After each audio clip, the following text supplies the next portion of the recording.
அது எப்படி குமார் இது பாசிபிள்னு இத பார்த்துட்டு பல பேர் வியப்படைகிறாங்க. 25 அடி உயர கரும்பு எப்படிங்க இப்படி அப்படின்னு நமக்கும் இதை கேட்கும் போது அப்படிதாங்க தோணுது.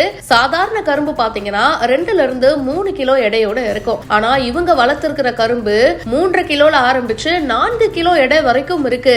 கர்நாடக மாநிலத்துல தான் இந்த 25 அடி உயரத்துல இருக்கிற கரும்பு இருக்குங்க. பலரும் ஆச்சரியமா இத பார்த்துட்டும் போறாங்க. கர்நாடகா விஜயபுரா மாவட்டம் நிடகுண்டி தாலுகா கோலசங்கி கிராமம் இருக்கு. அந்த பகுதியில விவசாய நிலத்தை வச்சிருக்கிறவங்க தான் நாராயண் சலுங்கே மற்றும் அவங்களுடைய சகோதரர் சித்துபா. இவங்களுடைய நிலத்துல தான் இந்த 25 அடி உயர கரும்புகள் வளர்ந்திருக்கு.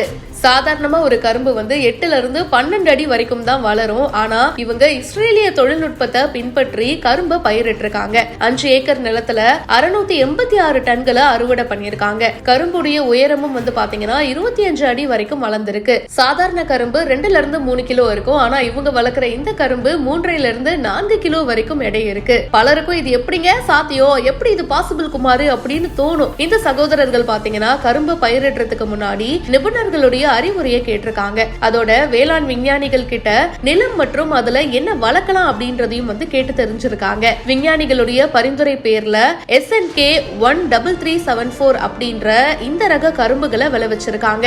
சொட்டு நீர் பாசன முறையில தான் பாசனமும் பண்ணிருக்காங்க. இதுக்காக இயற்கை உரங்களை பயன்படுத்தி கரும்பு சாகுபடி செஞ்சிருக்காங்க. குறைந்தபட்ச முதலீட்டுல லாபம் ஈட்ட அதிக விவசாயிகள் இந்த மாதிரி புதிய விவசாய தொழில்நுட்பத்தை பின்பற்றணும் அப்படின்னு இந்த விஞ்ஞானிகள் வலியுறுத்தி இருக்காங்க. விதைக்கும் நேரமும் ரக தேர்வும் சரியா இருந்தா இந்த விளைச்சல்லாம் சாத்தியம் தாங்க.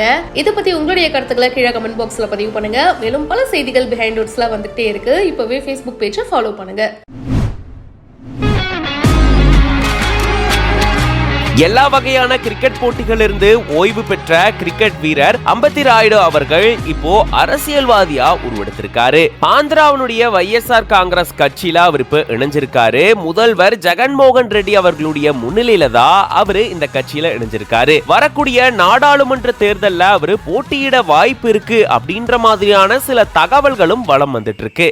ஆந்திர மாநிலம் குண்டூர் மாவட்டத்தை சேர்ந்தவர் தான் முன்னாள் கிரிக்கெட் வீரரான அம்பத்தி ராயுடு அவர்கள். இவரு இந்திய அணிக்காக பல போட்டிகள்ல ரொம்பவே சிறப்பா விளையாடி இருந்தாரு. அதே போல IPL போட்டிகள்ல மும்பை இந்தியன்ஸ் மற்றும் CSK அணிகளுக்காக விளையாண்டிருக்காரு. 2010ல இருந்து 2017 வரைக்கும் மும்பை இந்தியன்ஸ் அணிக்காகவும் 2018ல இருந்து இப்போ 2023 வரைக்கும் CSKக்காகவும் விளையாண்டிருக்காரு. கடந்த IPL போட்டியில CSK வெற்றி அடைஞ்சதை தொடர்ந்து தன்னுடைய ஓய்வு அறிவிச்சிருந்தாரு அம்பத்தி ராயுடு அவர்கள். இதன் மூலமா எல்லா வகையான கிரிக்கெட் போட்டிகள்ல இருந்துமே இவர் ஓய்வு பெற்றிருக்காரு. இந்த நிலையில தான் இவர் அரசியலுக்குள்ள குதிக்க போறாரு, அரசியல் கட்சியில சேர போறாரு அப்படின்ற மாதிரியான சில தகவல்கள் வலம் வந்துட்டு இருந்தது. அதை உறுதிப்படுத்தும் விதமா இப்போ ஆந்திர மாநிலத்தினுடைய பிரபல கட்சியான YSR காங்கிரஸ் கட்சியில தன்னை இணைச்சுக்கிட்டாரு அம்பத்தி ராயுடு அவர்கள். ஆளுங்கட்சியா இருக்கக்கூடிய இந்த கட்சியில தான் இப்ப இவரு சேர்ந்திருக்காரு.